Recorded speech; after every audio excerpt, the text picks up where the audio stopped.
इस कार्यक्रम के पुण्यार्जक हैं Jain trailer services India private limited, Jain crane services private limited, Sudha Sagar road lines, Kuntilal ji Sohni Devi Gadiya, Ramesh Kumar Sunita Gadiya, Naresh Kumar Dimple Gadiya, Ishant Deepika Gadiya, Priyansh Sonali Deepesh Gadiya, Nasirabad Rajasthan, Gandhidham.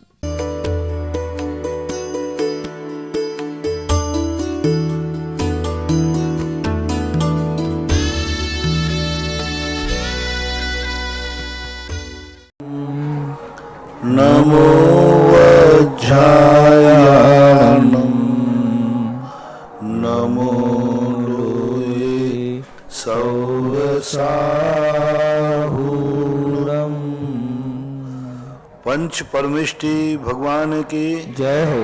आचार्य श्री गुरुवर कुंद महाराज की जय हो। आचार्य श्री गुरुवर विद्यासागर महाराज की जय हो। परम पूज्य निर्यापक मुनि श्री 108 सुधा सागर जी महाराज की जय हो। परम पूज्य निष्कम सागर जी महाराज जी की जय। अशोकनगर से निर्मल जैन इनकी जिज्ञासा है। महाराज श्री के चरणों में त्रिवार नमोस्तु। महाराज श्री, मेरी जिज्ञासा है कि आज हमारे स्वाध्याय में पुद्गल के 23 भेद होते हैं, ऐसा कथन आया था। तो महाराज श्री, मेरी जिज्ञासा है कि ये 23 भेद कौन कौन से होते हैं, कृपया समाधान करें। पुद्गल के अंदर जो वर्णाएं होती हैं, उन वर्णाओं के अंदर से, हालांकि कई लोगों ने 23 वर्णाएं मानी, कई ने 24 मानी, 14 भी मानी, ऐसे वर्णाओं को अनेक भेद है। पूज्यवर वीर सिंह स्वामी महाराज ने धवला पुस्तक 14 में इन वर्णाओं का वर्णन किया है। जैसे पुद्गल में ग्राह्य वर्णा है, अग्राह्य वर्णा है, शून्य वर्णा है, तेजस वर्णा है। तो इस प्रकार के इन वर्णाओं को भेद करके, क्योंकि प्रत्येक पुद्गल प्रत्येक कार्य के लिए कारणभूत नहीं है। हमारे उमा स्वामी महाराज ने पूज्यवर ने एक शब्द डाला, योग ज्ञान। पुद्गल कर्म को कर्मबंध के योग्य हैं, उन्हीं को ग्रहण करता है।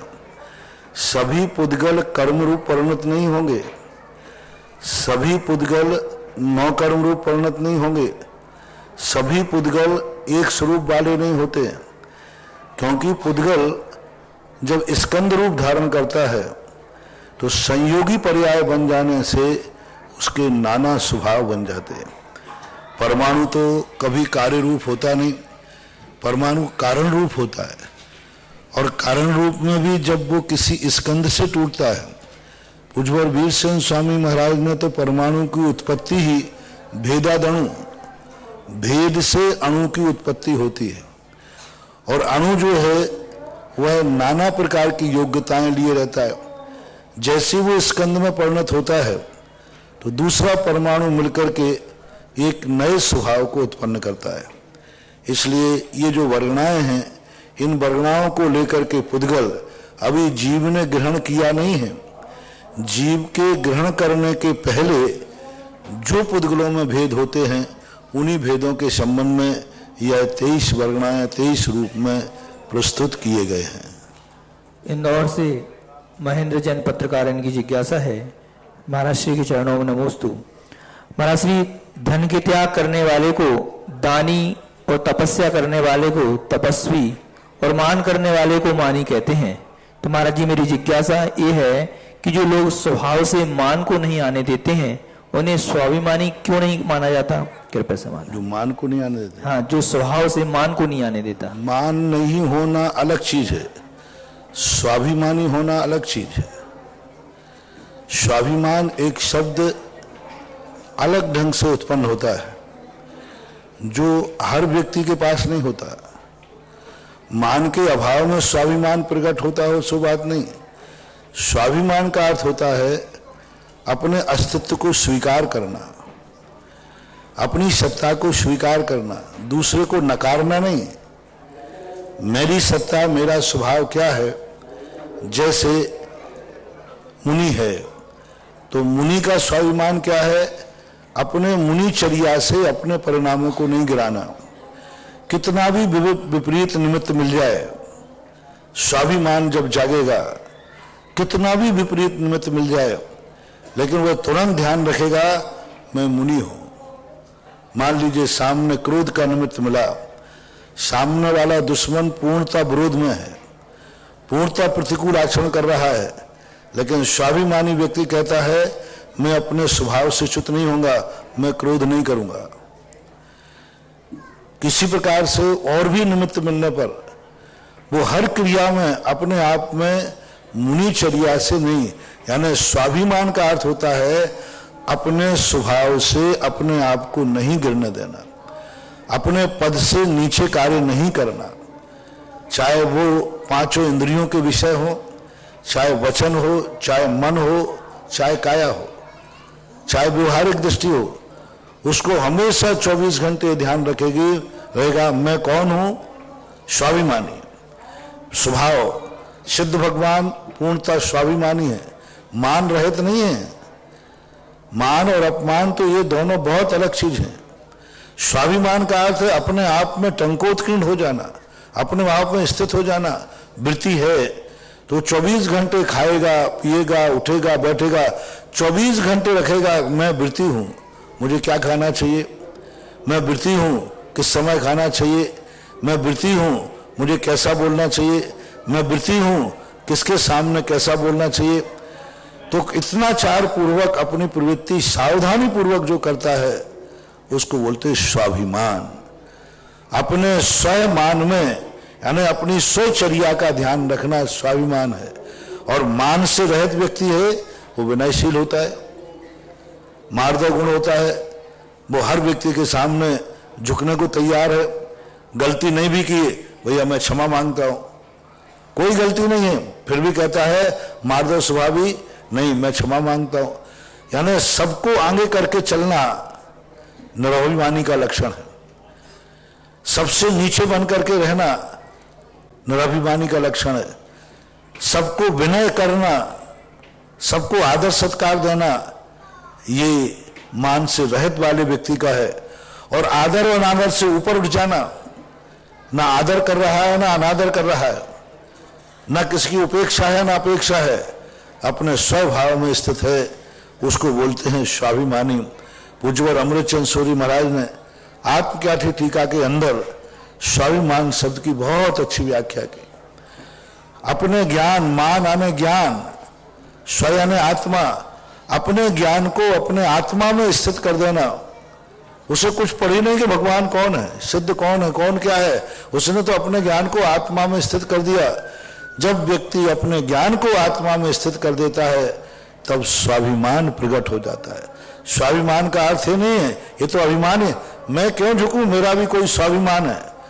कई लोग अभिमान में बहुत, मैं तो नहीं झुकूंगा क्योंकि मेरा भी कोई स्वाभिमान है, मैं ऐसा क्यों करूं, मेरा भी कोई स्वाभिमान है, मैं उससे बात क्यों करूं, मेरा भी कोई स्वाभिमान है, मैं तो नहीं बोलूंगा पहले।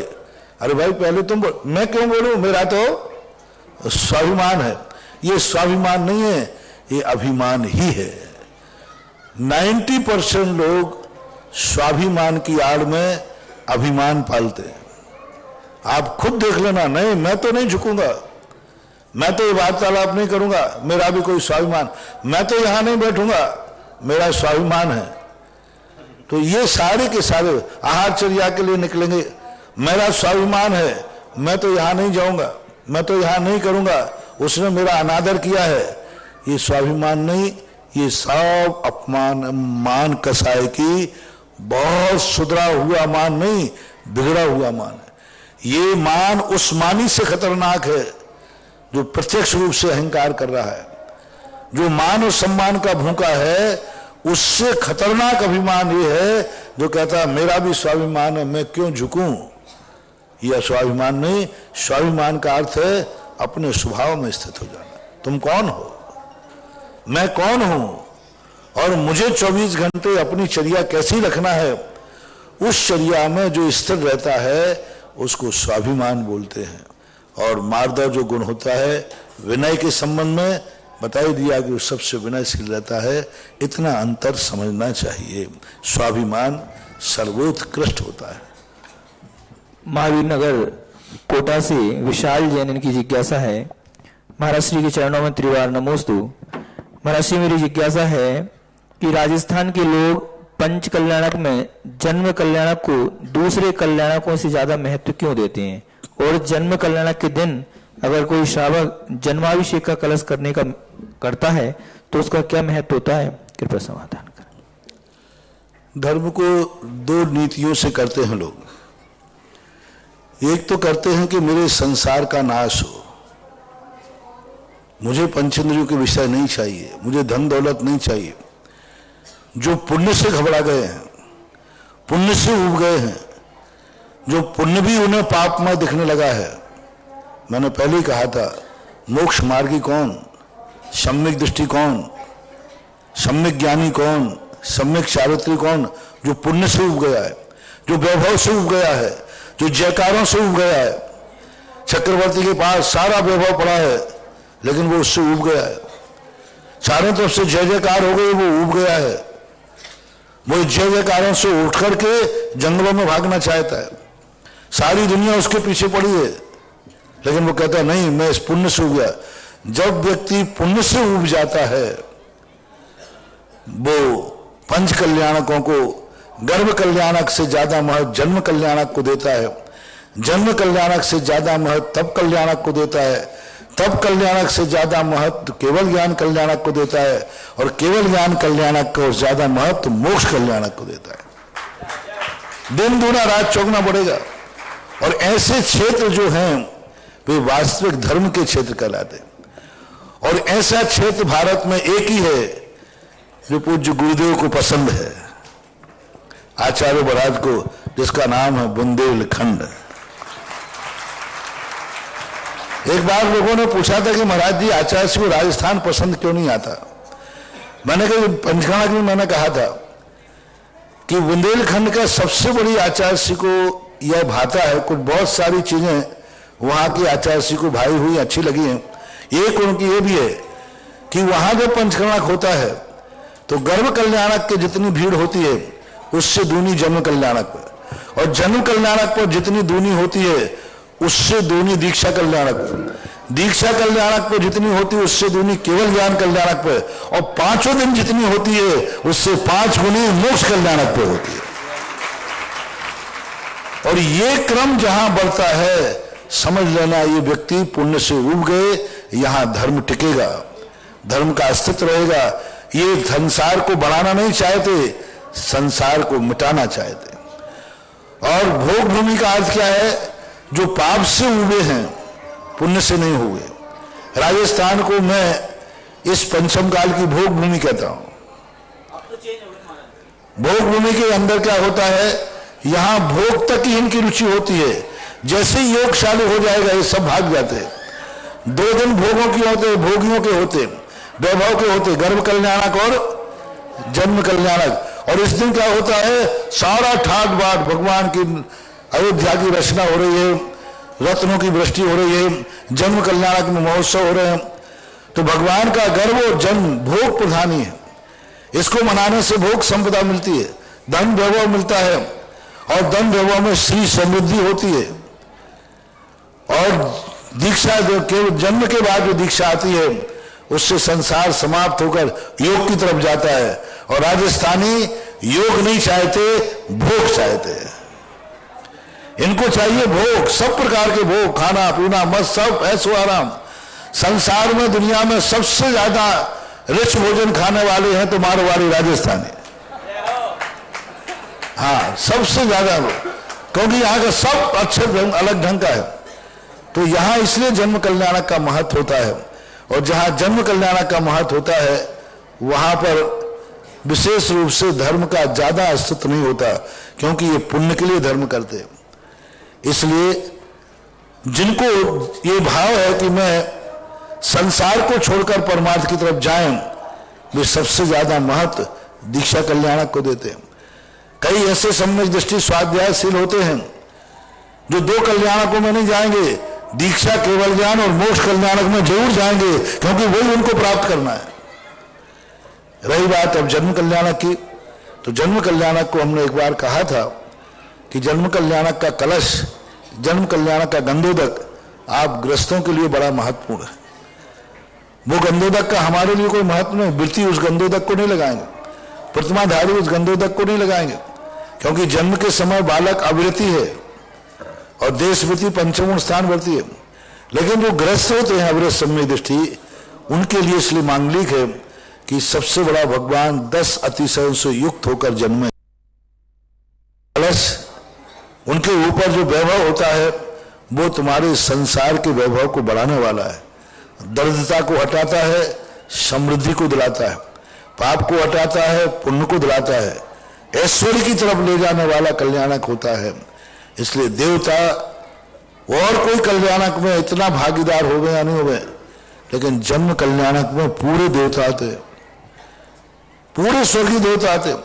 और अनकल्याणक में नहीं, दीक्षा कल्याणक में सभी देवता नहीं आते, विशेष रूप से वो देवता आते हैं जो विशेष रूप से वीतरागी होते, लोकांतिक देव।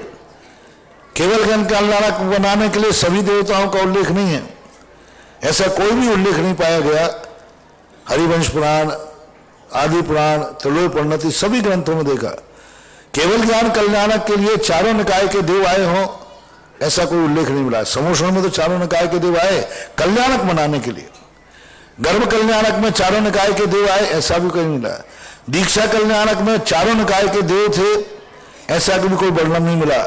लेकिन भगवान के जन्म कल्याणक में सारे चारों निकाय के देव, प्रत्येक देव जन्म कल्याणक में तो शामिल होते ही है, क्योंकि वो देवता असैनी होते हैं, भोग विलासी होते हैं, भोग संपदा के चाहने वाले होते हैं, इसलिए वो जन्म कल्याणक में जानते हैं। जिसको संसार बढ़ाना है, संसार की सुख समृद्धि चाहिए, वे जन्म कल्याणक बनाए, और जिनको संसार से ऊपर उठना है, संसार को छोड़ना है, वे दीक्षा कल्याणक, केवल ज्ञान कल्याणक और मोक्ष कल्याणक बनाए। ये बात है। और सबसे बड़ी जन्म कल्याणक की जो स्थिति है सांसारिक दृष्टिकोण से महत्वपूर्ण होते हैं, क्योंकि आज दोनों विरोधी प्रश्न हैं। एक और तो कहा कि पंचकाणक में कौन से कल्याणक का मत, दूसरा जन्म कल्याणक का मत, दोनों विरोधी प्रश्न हैं। और सही प्रश्न यही है कि आप लोग जब से, हालांकि राजस्थान में सुधार आया है, जब से मैंने ये बोलना शुरू किया है, दीक्षा और केवल ज्ञान कल्याणक में भी भीड़ आने लगी। पहले शुरू में तो दीक्षा कल्याणक में तो एक ही शब्द, महाराज जी ये तो आपका काम है, योग से हमें कोई लेना देना नहीं। मुश्किल से 10-25 लोग बैठे हुए मिलते थे दीक्षा कल्याणक। अब तो बहुत हो गया। सारे समाज से मेरा कहना है कि जिस कल्याणक को तुम मनाओगे वही कल्याणक तुम्हारे जीवन में फलीभूत होगा।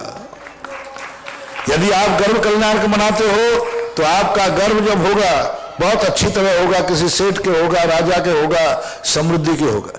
जन्म कल्याणक मनाओगे तो जन्म भी आपका ठाट बाट से होगा, और दीक्षा कल्याणक मनाओगे तो तुम्हारी दीक्षा होगी।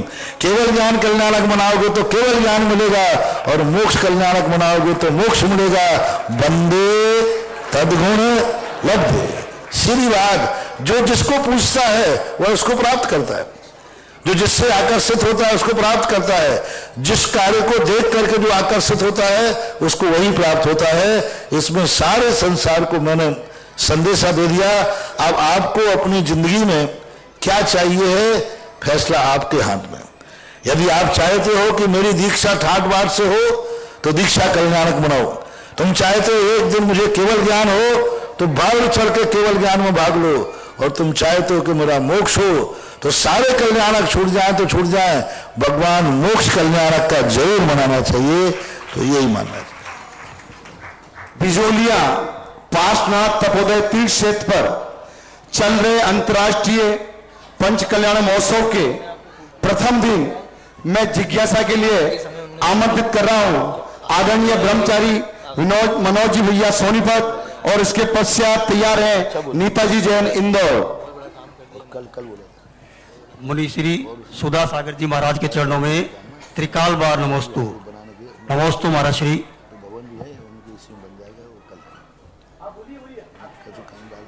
मुनि श्री, हम लोग जैसे जीवन में व्रतों को अंगीकार करते हैं निर्जल उपवास के रूप में, तो कई बार 14 और अष्टमी डबल हो जाती है। तो क्या अगर हम दोनों तिथि में उपवास करें तो दोनों मान्य होगी? मुनि श्री त्रिकावार नमोस्तु। मुनिश्री जीवन में हम व्रतों को अंगीकार करते हैं, जैसे कर्म ध्यान व्रत है, नमोकार मंत्र है, तो अष्टमी 14 कई बार डबल हो जाती है, तो क्या हम दोनों तिथि में उपवास करें तो दोनों मान्य होंगे? यदि आप 2 तिथि करते हैं तो आपकी इच्छा है, लेकिन 2 में से कोई एक तिथि करना ही वैलिड है, विधिवत है। कौन सी तिथि करना चाहिए उसका निर्णय होता है 2 तिथि होने पर कितने समय से ये तिथि शुरू हुई है वो उस दिन मानी जाती है। इसलिए कैलेंडर में आदमी देख करके 2 में से एक ही मानना चाहिए, 2 नहीं। और करना है तो कोई निषेध भी नहीं, कोई दोष भी नहीं। पूज्यवर वीरसेन स्वामी महाराज ने धवला जी में लिखा कि यदि हम 3 बार आपने भगवान की वंदना करने को कहा, यदि मैं 4थी बार वंदना करूं तो उन्होंने कहा 100 बार करो ना, कोई बाधा नहीं है। इसी प्रकार एक करना चाहिए, फिर आपका मन पड़े कि हम तो दोनों करेंगे, शक्ति है तो गुड बेटर बेस्ट। मुनिश्री एक छोटी सी जिज्ञासा और है कि जैसे हमने व्रत को पहले दिन धारणा बनाकर ग्रहण कर लिया और कोई स्थिति ऐसी हो जाती है कि व्रत नहीं कर पाते हम लोग, तो उस स्थिति में गुरु की मौजूदगी नहीं है, तो हम कैसे उस व्रत को पूरा करें? व्रत को, हाँ, जैसे निर्जल व्रत का उपवास हमने ग्रहण कर लिया है, कोई बात नहीं। व्रत आदि आप लोगों के गृहस्थों के लिए भगवान के सामने भी लिया जा सकता है, और जब आप भोजन करते हैं अंतिम बार, उसी समय भी 9 बार नमोकार मंत्र पढ़ करके संकल्प किया जा सकता है। नमोस्तु महर्षि। अगले क्रम में नीताजी जैन इंदौर और इसके पश्चात तैयार हैं ब्रह्मचारी श्री अजय भैया जी श्रीपुर महाराष्ट्र। मेरे गुरु श्री सुधा सागर जी के चरणों में नमोस्तु नमोस्तु नमोस्तु। हे महाराज जी, जीव और पुद्गल नाचे, इसमें कर्म उपाधि है, इसको किस प्रकार से समझेंगे? क्या? जीव और पुद्गल नाचे, इसमें कर्म उपाधि है। जीव और पुद्गल नाचे या में कर्म उपाधि है। जीव और पुद्गल जो है ये दोनों मिलकर के ये सारी सृष्टि का निर्माण करते हैं। ये जो कुछ भी नाचने का अर्थ है कृत्य, परिणमन, क्रियाएं, जितनी ये देख रहे हैं कर्म उपाधि है, और ये दोनों मिलाने वाला कौन है? उपाधि यानी साधन, उपाधि यानी निमित्त। तो ऐसा उपाधि जीव और पुद्गल को दोनों को मिलाने वाला, नचाने वाला ये कर्म रूप उपाधि है, और जीव पुद्गल नाचते रहते हैं। ऐसा नमोस्तु महाराज। अगले क्रम में ब्रह्मचर्य अजय भैया जी श्रीपुर महाराष्ट्र और तैयार हैं गरिमा जैन इंदौर। गणधर परमेष्टि के रूप में विराजमान मुनिपुंग श्री सुभाष सागर जी महाराज जी के चरणों में नमोस्तु नमोस्तु नमोस्तु। 4 पंक्तियां गुरुवर जो अंतरिक्ष पार्श्वनाथ भगवान के प्रतिमा, उस पर गुरुवर विद्यासागर महाराज जी ने लिखी। उसके बाद जिज्ञासा। पत्र टिके ना जहां धर में, गुण रत्नों का गिरिवर हो, कितना विस्मय किसे नहीं हो, चलो देख लो शिरपुर में, देवों के भी देव पार्श्व जिन, अंतरिक्ष में शांत रहे, युगों युगों तक दिगंबरों का जिन शासन जयवंत रहे। गुरुवर, मेरी जिज्ञासा है कि मुनिराज केस लॉन्च करते हैं और दक्षिण में कहीं कहीं हम देखते हैं कि मंदिर जी के अंदर केस लॉन्च करते हैं, तो यह उचित है? कृपया समाधान किया। मुनिराज के लिए, केस लॉन्च के लिए किसी भी स्थान पर करने में कोई बाधा नहीं है, क्योंकि मुनिराज रात्रि सहन जहाँ करते हैं वहाँ पर केस लॉन्च का, क्योंकि केस लॉन्च महाराज का जो होता है मंदिरों में भी होता है, वेदी के सामने भी होता है। क्योंकि दीक्षाओं के समय पर प्रसंग आया शास्त्रों में कि महाराजों ने जाकर मंदिर में जाकर भगवान के सामने दीक्षा ग्रहण की और उन्हीं के सामने केशलोंचन किया। केशलोंच करके साक्षी बना करके दीक्षा ले ली। कई बार आकस्मिक दीक्षाएं होती हैं और मान लो कोई समाधि आदि की भी दीक्षाएं होती हैं तो भगवान के सामने जाकर केशलोंच करने का प्रावधान मिलता है। सम्मेद शिखर की टोंक के ऊपर भी केशलोंच का प्रावधान मिला। एक महाराज ने सम्मेद शिखर की टोंक पर ही वहीं केशलोंच करके दीक्षा धारण करके समाधि मरण किया। इसलिए मंदिर के अंदर केशलोंच करने में मुनिराज को कोई बाधा नहीं कर सकते। अगले क्रम में गरिमा जैन इंदौर तैयार है, शीलचंद जी नोरा ललितपुर। महाराज श्री के चरणों में त्रय बार नमोस्तु। महाराज जी, मैंने कई लोगों को देखा है कि वो मंदिर से गंधोदक लेकर जाते हैं और अपने घर के हर कोने, हर कमरों में छिड़कते हैं, तो इससे गंधोदक का अविनय होता है, वो पैरों में आता है। तो क्या महाराज जी ये सही है? क्या समाधान करे? गंधोदक घर ले जाने में तो आपत्ति नहीं है, लेकिन घर में छिड़कना नहीं चाहिए। कुछित कदाचित कोई विशेष प्रकार की कोई मकान में अनिष्ट की संभावना होती है। कई बार ऐसी स्थिति बनती है कि इसमें किसी व्यक्ति का आत्मघात हुआ, किसी को जला दिया गया, कोई ऐसी दुर्घटनाएं, कोई मांसाहारी का मकान था, पहले यहाँ कोई स्मशान घाट था, या पहले यहाँ गंदे शराबी लोग रहते थे, उसकी शुद्धि के लिए हमारे यहाँ से साक्षत का प्रावधान किया। यदि कुछित कदाचित शास्त्रीय प्रमाण तो नहीं है, कुछित कदाचित गंधोदक को यदि हम ऊपर हिस्सों पे यदि डाल देते हैं तो सावधानी से डालना चाहिए, वो जमीन में नहीं पड़े। लेकिन प्रतिदिन डालना, हमेशा डालना, ये सर्वथा गलत है, अनुचित है, ऐसा नहीं करना चाहिए। महाराज जी, मेरे पापा भी खुद ऐसा करते हैं, मैं उन्हें बहुत बार रोकती हूँ तो पापा मानते नहीं है। वो बोलते हैं कि तुम मत बोलो, फिर हम भी नहीं बोलते, हमको लगेगा हमें पाप पड़ेगा, इसलिए हम नहीं बोलते। पापा जी समझा देना, महाराज जी ने मना किया है, ज्यादा गंधोदक डालने से घर में और नुकसान और हो जाएगा। शील संजय नोरा, उसके पश्चात तैयार है ममता मोहिवाल बोराव। मेरे गुरुवर निरापक मुनि पुंगव श्री सुदासाई महाराज को ललितपुर समाज अनौरा परिवार का त्रिवार नमोस्तु नमोस्तु नमोस्तु। हे मेरे गुरुवर, सौधर्म इंद्र और सची इंद्राणी ये स्वर्गों के इंद्रों के राजा हैं, लेकिन भरत क्षेत्र में इनकी क्या विशेषता है और सौधर्म इंद्र के भवतारी होता है। दूसरी बात महाराज जी, आपने ललितपुर समाज को छप्पड़ फाड़ के तो दिया है, छप्पड़ फाड़ के तो दिया है, लेकिन आपने सभी जगह, हर जगह आपने मंत्र बनाया, जाप बनाई, लेकिन अभिनंदन स्वामी का आपने कोई मंत्र हम लोगों को बना के नहीं दिया। अब उनका कहना है कि आप बना के अभी यहाँ मत देना, आप तो जब ललितपुर आज तभी बनाना। नमोस्तु महाराज, नमोस्तु महाराज, नमोस्तु। सौधर्मेंद्र एक स्वर्गों का एक विशेष पद है और उसको विशेष अधिकार और हुकूमत होने से उसकी महिमा ज्यादा है। हालांकि सौधर्मेंद्र 16 स्वर्गों की अपेक्षा छोटा है, उम्र में छोटा है, वैभव में छोटा है, लेकिन इसके पास हुकूमत इतनी बड़ी है कि पांचों कल्याणक को मनाने के कारण से सौधर्मेंद्र पूरे स्वर्गों में एक मूल रूप में जाना जाता है, क्योंकि नियोगी क्रियाएं करने में सौधर्मेंद्र को ही अगुवा किया जाता है। ऐसी स्थिति में भरत क्षेत्र में कहो, विदेश क्षेत्र में कहो, उसका कोई तो महत्व नहीं। वो तो पंचकल्याणक कोई समय जब भगवानों के पंचकल्याणक होते हैं उस समय आता है। सबसे पहली बार सौधर्मेंद्र जन्म कल्याणक पे आता है, गर्भ कल्याणक पे सौधर्मेंद्र नहीं आता। सौधर्मेंद्र अपने आदेश पर कुबेर आदि लोकपालों को भेजता है। जन्म कल्याणक पे सबसे पहले आता है और फिर जन्म कल्याणक के बाद जब जब भगवान का कोई कार्यक्रम होता है, भगवान का बुलावा जाता है, तो भगवान के यहाँ हर कार्यक्रम में शामिल होता है। पूज्य जिनसेन स्वामी महाराज ने जन्म कल्याणक के बाद जब जब जितने भी कार्यक्रम नाभिराय के यहाँ होते थे उसमें सौधर्मेंद्र की उपस्थिति रहती थी। प्रतिवर्ष भगवान का जन्मदिन मनाया जाता था, उसमें सौधर्मेंद्र आने का उल्लेख मिला।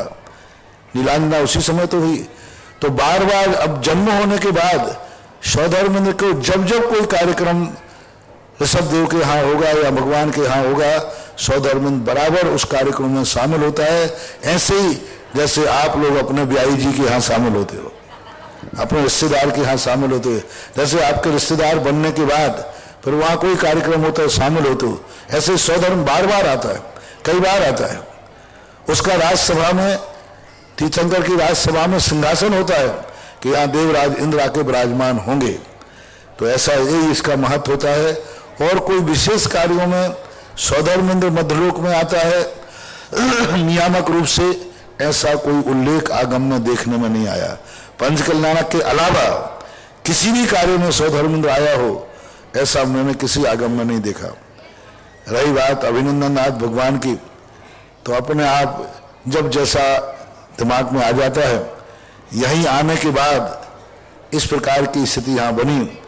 सबसे पहले ये भाव, विश्व के सबसे बड़े शक्तिमान, आज विश्व की सबसे बड़ी एनर्जी जिन भगवान में है, जो भगवान जब मुझे हाथ में लगे तब मुझे ऐसा एहसास आया, लगता है इसी दिन के लिए मैं जीवित था।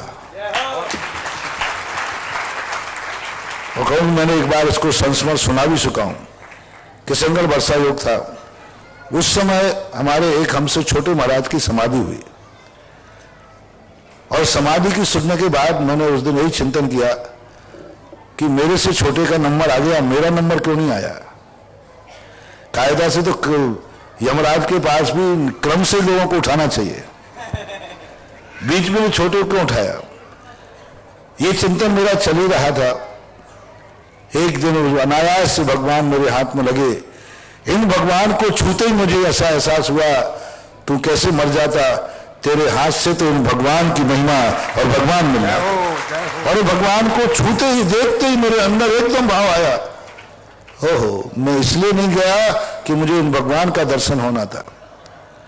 ऐसी विश्व प्रसिद्ध अलौकिक मूर्ति जब मैंने देखी, जैसे ज्ञानोदय तीर्थ क्षेत्र में आज विश्व की सबसे बड़ी एनर्जी और ताकतवान मूर्ति है, सबसे बड़ी ताकतवान। अभी तक जितनी मूर्तियों के हमने दर्शन किए, इतनी एनर्जी पावरफुल है कि वह एनर्जी को देख करके, पर उसके सामने बैठ करके ही उस समय मंत्र बनाने का भाव आया। तो पहले मुनिसुब्रत नाथ भगवान का मंत्र आपके सामने दिया था, उसके बाद फिर 2-3 और हो गया।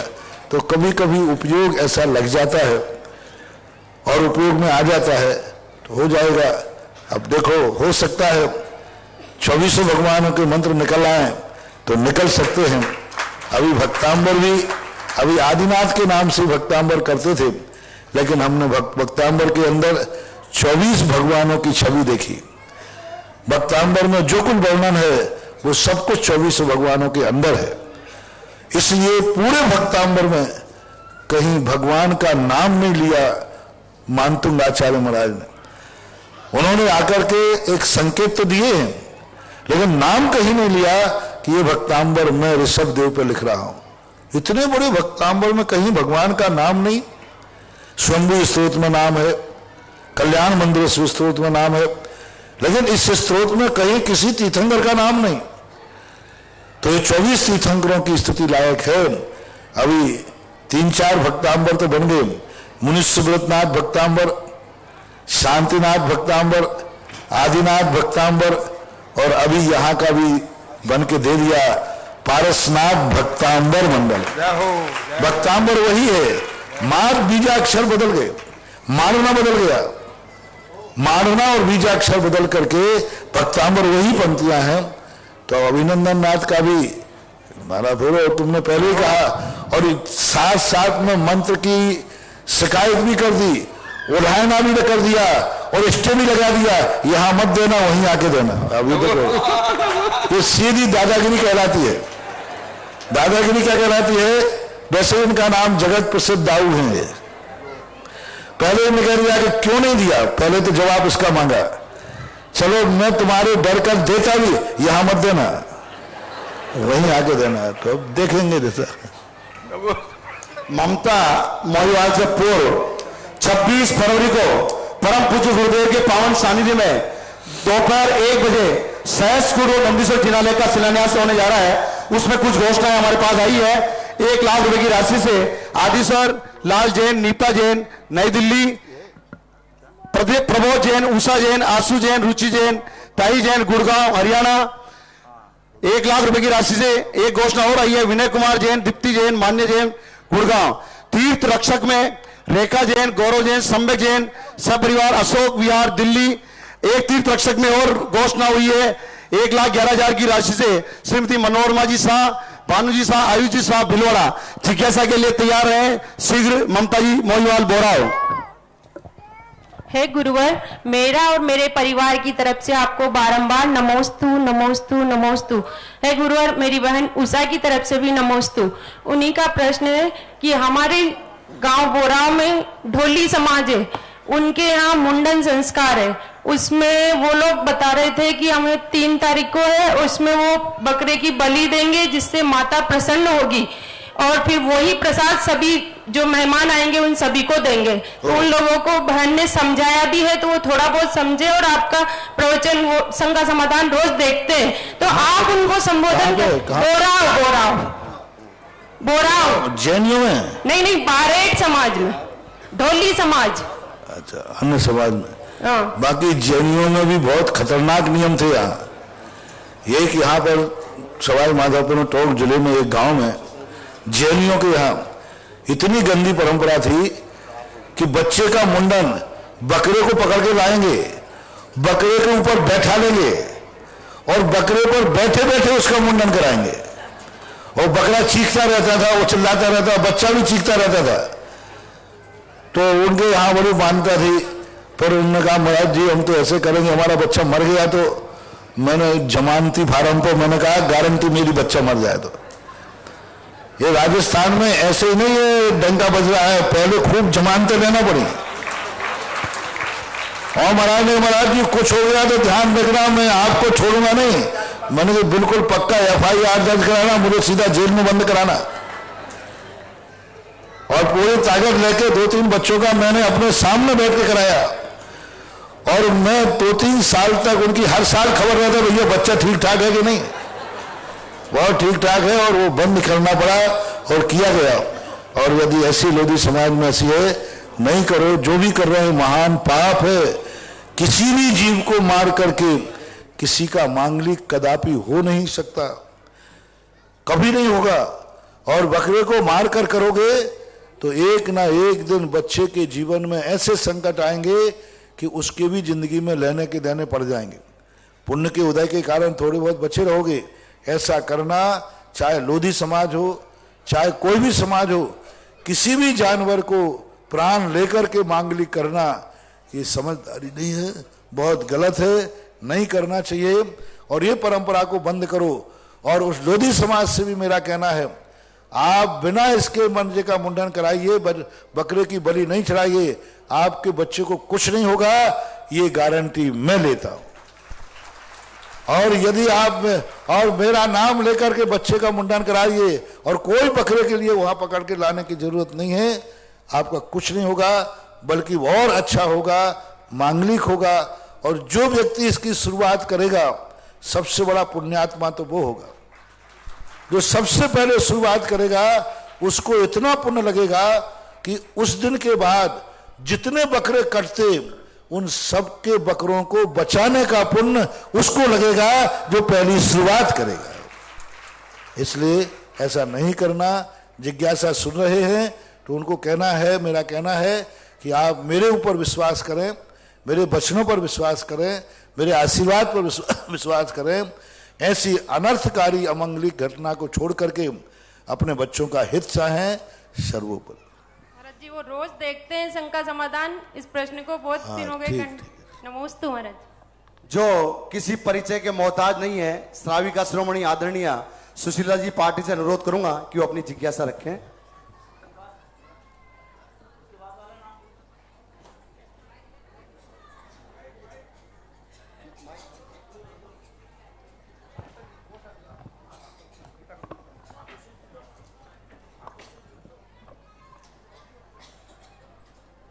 महाराज श्री जी नमोस्तु। महाराज जी धर्म किसे कहते हैं, धर्म कितने प्रकार का होता है?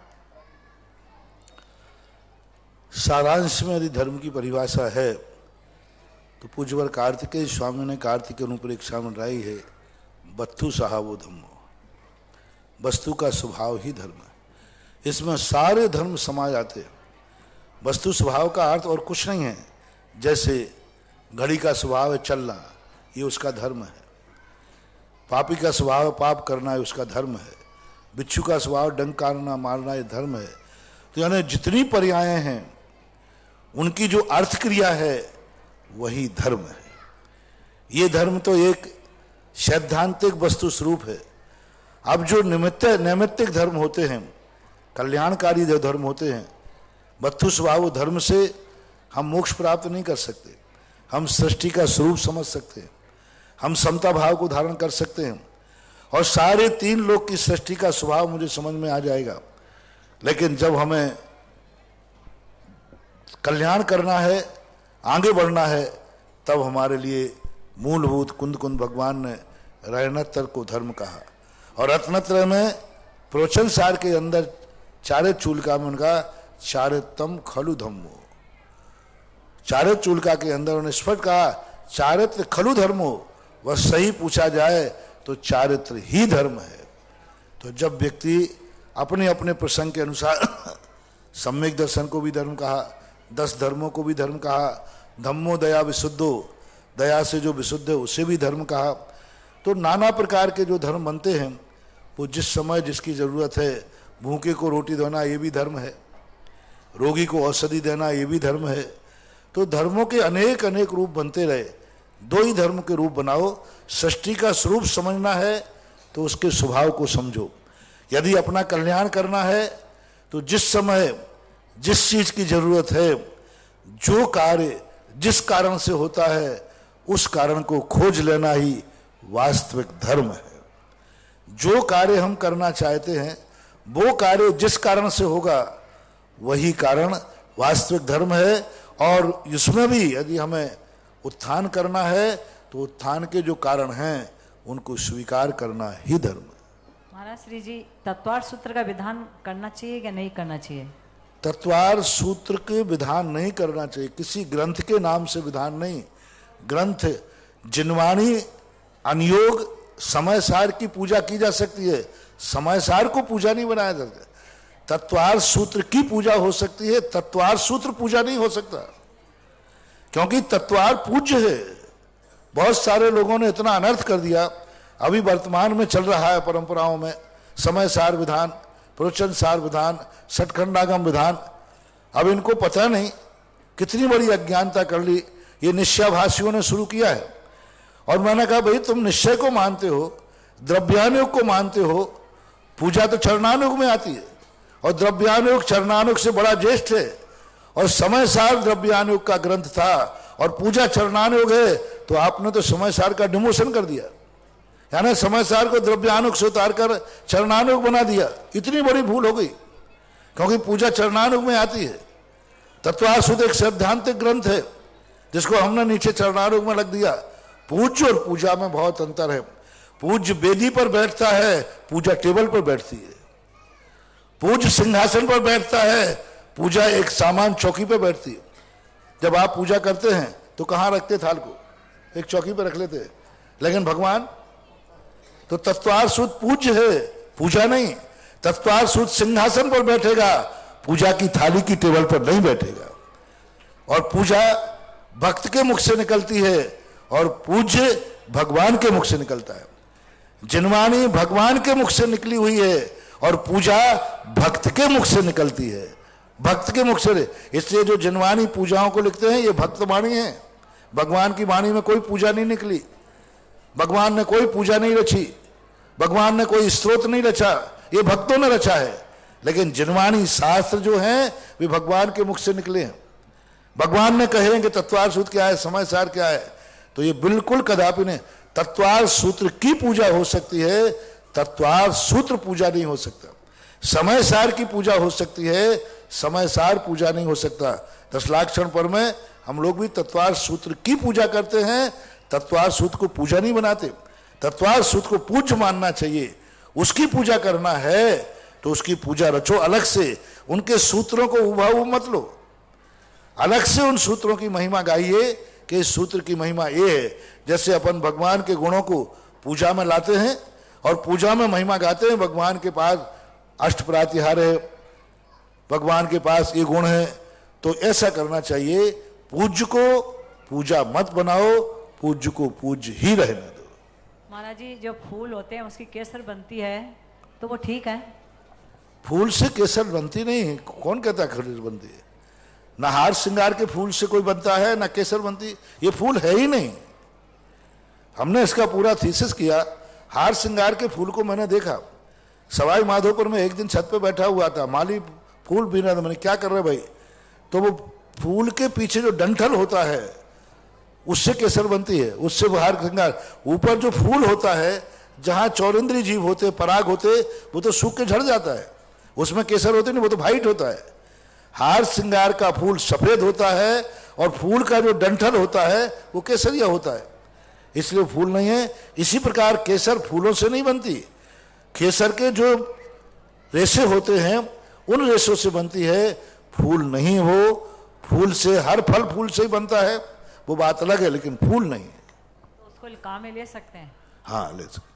नमस्ते महाराज। सहसपुर जिनालय में एक और घोषणा हुई है 1 लाख रुपए की। लवीसा पानी टैंकर डाबी, विमल कुमार, पूर्वांश कुमार, दानोपिया डाबी।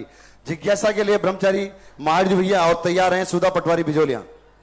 मेरे गुरुदेव को बारंबार नमोस्तु।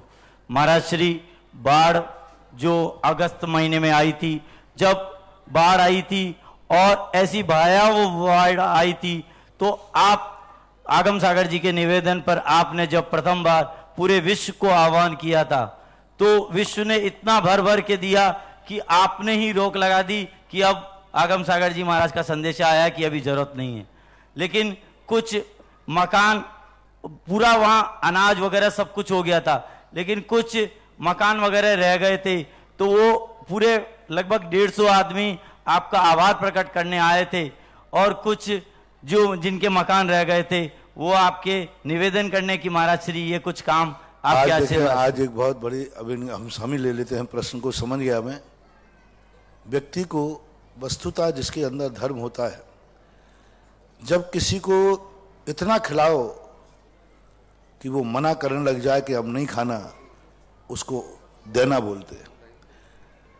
किसी व्यक्ति को दुख हो जाए तो उसके दुख दूर करने में इतने जुट जाओ कि वो मना करने लग जाए कि अब मुझे कोई दुख नहीं है। वस्तुतः इस बार जो उत्तर भारत की जैन समाज ने दक्षिण भारत के प्रति जो प्रेम वात्सल्य दिखाया, ये वात्सल्य देवों के द्वारा भी प्रशंसनीय है।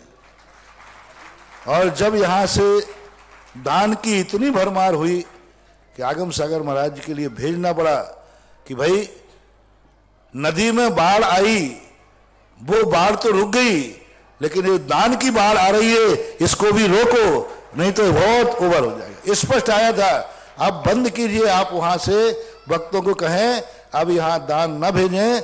सब हाउसफुल हो गया है, सबके घरों में सब भोजन पानी पहुंच गया। ऐसी ऐसी चीजों के जब वहां से आगम सागर के निर्देशन में बन के डायरी आई, क्या ऐसा ऐसा एक पैकेट में भर करके उन्हें क्या क्या दे रहे हैं, हल्दी, दाल, चावल, धनिया, मिर्ची, जीरा, ये सब भर भर के दिए। यानी कई घर ऐसे थे जिनके पास ये भी नहीं था कि मैं कल कुछ भी खा लूंगा तो नहीं, वो पैकेट बना के दिए। पशुओं को भूसा दिया, और पूरा आज जैसा बाढ़ के पहले समृद्ध नहीं था, उससे कई गुना समृद्ध अब हो गया। लोगों ने धर्म को समझा, धर्म की महिमा समझी, और आज देखो आवास के संबंध में कितनी बड़ी, ये इसको बोलते दान। कल आवास के संबंध में आगम साहब ने कहा कि पहले कहा उन्होंने 40-50 घर रह रहे हैं जो वस्तुतः बहुत गरीब हैं, अभी उन्होंने कहा 90-95 घरों का लिखा। तो कल शाम को अपन ने यहाँ घोषणा भी की थी, 5-7 घर आ गए थे, 90 घरों की बात आई। जब 40 घरों का दान एक बार बोल दिया गया, पूरे पाटनी परिवार ने विचार किया कि नहीं, जितने घर वहां बाकी महाराज ने लिखे हैं उनके सबके घर बनना चाहिए।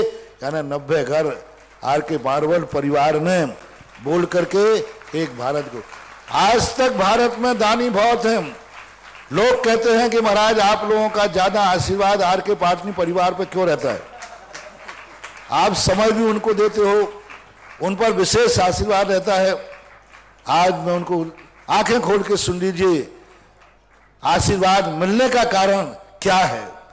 अभी तक कोई भी व्यक्ति बताओ महाराष्ट्र में दुख पीड़ित करने के लिए इतना बड़ा दान किसने दिया कि आज 90 मकानों का दान एक परिवार ने दिया।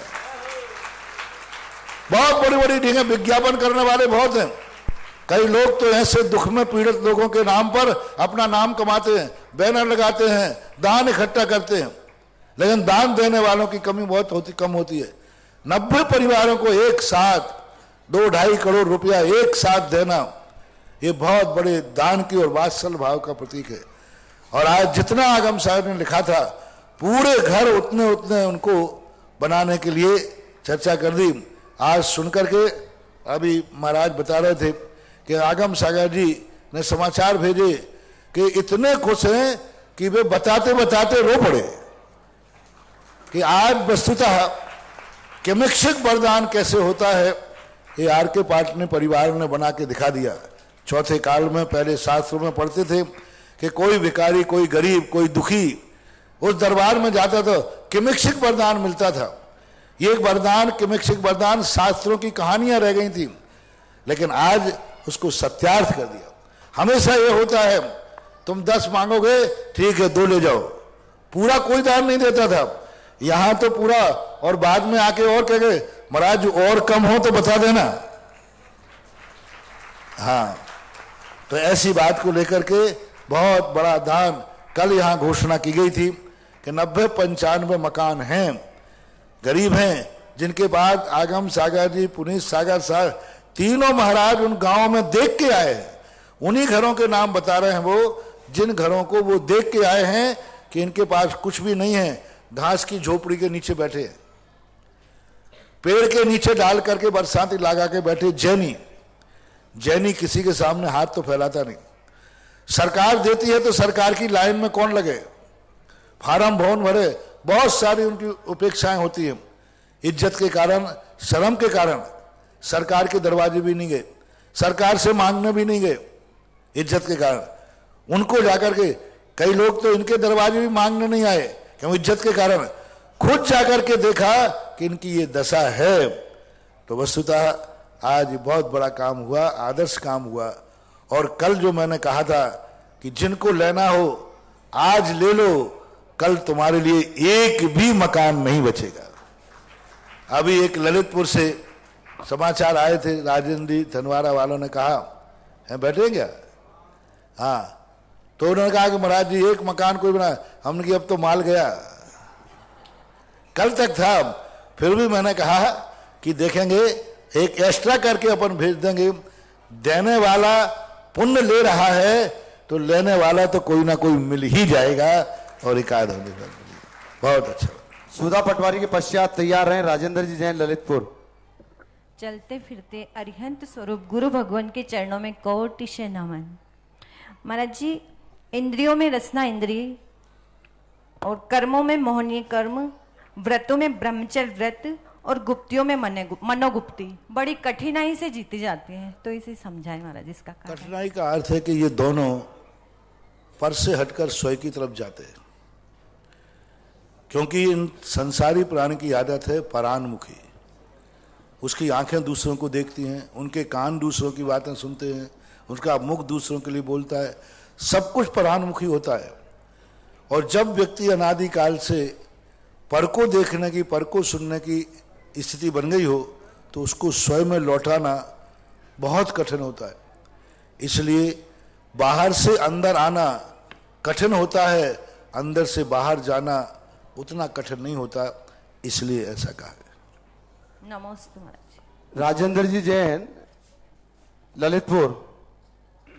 परम पूज्य निर्यापक मुनि पुंगव श्री सुधा सागर जी महाराज के चरणों में त्रिकाल नमोस्तु नमोस्तु नमोस्तु। गुरुवर, युधिष्ठिर को धर्मराज क्यों कहते हैं? किनको? युधिष्ठिर को। युधिष्ठिर को धर्मराज क्यों कहते हैं? मैंने कई बार उनको बताया कि सबसे बड़े उनकी कुछ नीतियां ऐसी थी जिस नीतियों पर वो सारे संकट सहन करते रहे, लेकिन वो धर्म से पीछे नहीं लगे। तुम कहो कि वे जुआरी थे, नहीं, बहुत बड़ी समस्या पैदा की थी। शकुनी जानता था कि धर्मराज जुआ पर बुलाने से नहीं आएंगे, क्योंकि वो इतने धर्मात्मा हैं। इसलिए उन्होंने राजगद्दी का सहारा लिया। धृतराष्ट्र से कहलवाया कि आप राजकीय आदेश भेजिए कि पांडवों को जुआ खेलने आना है। अब धर्मराज ने विचार किया, नहीं जाते हैं तो राज आज्ञा के राज आज्ञा का उल्लंघन करने में 2 ही दोष हैं, या तो प्राण दंड मिलेगा या देश निकाला मिलेगा। तो अब युधिष्ठिर सोचते हैं अब तो इधर कुआ इधर खाई, यदि नहीं जाते हैं तो प्राण दंड भी मिल सकता है और देश निकाला भी मिल सकता है, और जाते हैं तो हो सकता है हम जीत जाए, हो सकता है हम इसके लिए अंक लें। तो फिर वहां जाकर के उन्होंने जुआ पे नहीं गए, वे राज आज्ञा का पालन करने के लिए गए। इसलिए कई स्थानों पर धर्मराज का ऐसा प्रसंग है जो उन्होंने ऐसे कार्य किए हैं जिस कारण से उनको धर्मराज कहते हैं। आप किन की कह रहे थे आप? कौन के? अक्षय टड़ैया की? हाँ, देखो अक्षय टड़ैया जो हैं ललितपुर के एक महामंत्री हैं, डॉक्टर होकर के भी, और उन्होंने अपना नाम भेजा है कि बाढ़ पीड़ितों में एक स्थान मुझे भी मिलना चाहिए। डॉक्टर अक्षय टड़ैया, डॉक्टर मधुला टड़ैया महामंत्री ललितपुर ने 2,51,000 रुपए की राशि बाढ़ पीड़ितों के लिए दी है। आपके दान की बहुत बहुत अनुमोदना। गुरुदेव, मेरी व्यक्तिगत जिज्ञासा है, बिजोलिया तपोदय तीर्थ क्षेत्र को उपसर्ग निवारण करने वाले और तीर्थ क्षेत्र को कमल की तरह खिलाने वाले परम पूज्य गुरुदेव के चरणों में कोटि कोटि नमन। पूज्य गुरुदेव, मेरी जिज्ञासा है कि लोगों में चर्चा रहती है कि हम 2-3 करोड़ रुपए मिल जाए तो छोटा सा मंदिर बना लें, ये धार्मिक आयतन बना लें, शिक्षण संस्थाएं बना लें। परम पूज्य गुरुदेव, परंतु आपके सानिध्य में करोड़ों रुपए के मंदिर और शिक्षण संस्थाएं राजस्थान में नहीं पूरे भारतवर्ष में बन रहे हैं। ये आपका तप का प्रभाव है या उस पुण्यार्जक के पुण्य का प्रभाव है? गुरुदेव, जिज्ञासा करें। मैंने आज तक ये सोचा ही नहीं कि प्रभाव किसका है। मैंने तो ये सोचा है जिस काम को सोचता हूं वो पूरा हो जाता है। आम से मतलब है कि गुठली से मतलब है, और प्रभाव किसका है, कहाँ है? कुछ ऐसे साधना के सूत्र होते हैं जिनको साधक भी नहीं समझ पाता और साधक समझना भी नहीं चाहता, और जिस दिन मैं ये समझने में लग जाऊंगा उसी दिन ये चमत्कार प्रभाव खत्म हो जाएगा। इसलिए यदि तुम उजागर करना चाहते हो तो फिर समाप्त करना है, नरेंद्र बाबू के बना के रखना है। प्रभाव किसका है, कहाँ है, इसको रहस्य में ही रहने दो। जब तक कोई चीज रहस्य में रहती है तो चमत्कार करती रहती है, और चमत्कार कहलाता है।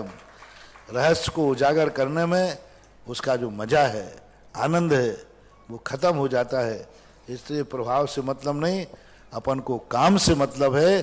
किसका प्रभाव है, कहाँ है, कौन है, साधक को भी ज्ञान नहीं रखना चाहिए।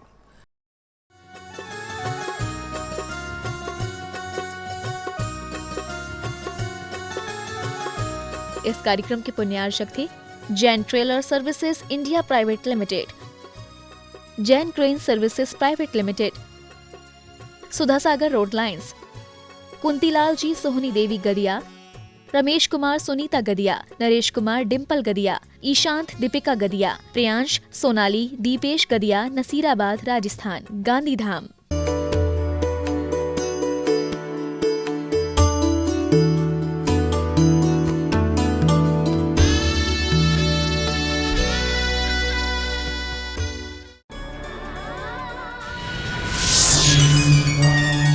परम पूज्य आचार्य श्री सन्मति सागर जी महाराज, दक्षिण के परम प्रभावक शिष्य मुनि श्री विद्यासागर जी महाराज, मुनि श्री शांति सागर जी महाराज एवं मुनि श्री प्रशांत सागर जी महाराज के सानिध्य में 2 से 9 मार्च के मध्य सुबह 7 बजे से आयोजित होगा श्री सिद्ध चक्र महामंडल विधान। स्थान भट्टारक जी की नसिया, नारायण सिंह सर्किल, जयपुर राजस्थान। विधान में बैठने हेतु सहयोग राशि जोड़ा